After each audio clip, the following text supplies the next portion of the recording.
இடம் பொருள் நேயர்களுக்கு வணக்கம். அர்ஜுன் தாஸ், காளிதாஸ் ஜெயராம், சஞ்சனா நடராஜன், டிஜே பானு இவங்க எல்லாம் சேர்ந்து நடிச்சு விஜய் நம்பியார் டைரக்ஷன்ல இருந்து ரிலீஸ் ஆன படம் தான் போர். இந்த படம் March 1 ரிலீஸ் ஆச்சு. இப்போ ஓடிடியா வந்து நெட்ஃபிளிக்ஸ்ல ஸ்ட்ரீம் ஆயிட்டு இருக்குதுப்பா. இந்த படத்தோட ரிவ்யூ தான் இந்த வீடியோல பார்க்க போறோம். விஷுவலா, டெக்னிக்கலா, மியூசிக்கா இந்த படம் ரொம்பவே ஸ்ட்ராங்கா இருக்கு.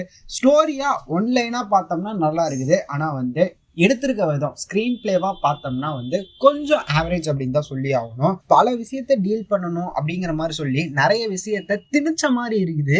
LGBTQ அட்ரஸ் பண்ணியிருக்காங்க. பட் ஃபுல்லா பண்ணாங்களா அப்படின்னா கேள்விக்குறியா தான் இருக்குது. ஆத்துல ஒரு கால் சேத்துல ஒரு கால்னு பண்ணியிருக்கிறாங்க அப்படிங்கிற மாதிரி தான் தெரியுது.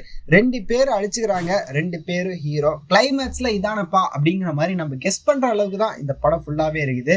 டைலாக்ஸ்லாம் நல்லா இருக்குது. அங்கங்க வர லவ் சீன்ஸ் எல்லாமே நல்லா இருக்குது. சொன்ன மாதிரி விஜய் நம்பியார் வந்து மணிரத்னமோட ஏடி அப்படிங்கறனால டெக்னிக்கலா நல்லா கொடுத்தா போதும் அப்படின்னு நினைச்சாரான்னு தெரியல. ஸ்டோரியில அவ்வளோக்கும் இல்லை அப்படிங்கலாம். விஜய் நம்பியாரோட இதுக்கு முந்தைய படங்களான டேவிட், சோலோல என்ன பிரச்சனை இருந்ததோ அதே தான் இந்த படத்துலயும் இருக்குது அப்படிங்கிறது தான். டெக்னிக்கலா நல்லா பண்ணியிருக்காங்க அப்படிங்கிறது தான். ஆனா வந்து ஸ்டோரியா எங்க அப்படிங்கிறத தேட வேண்டியதா இருக்கு. நிறைய கேரக்டர்ஸ் வராங்க.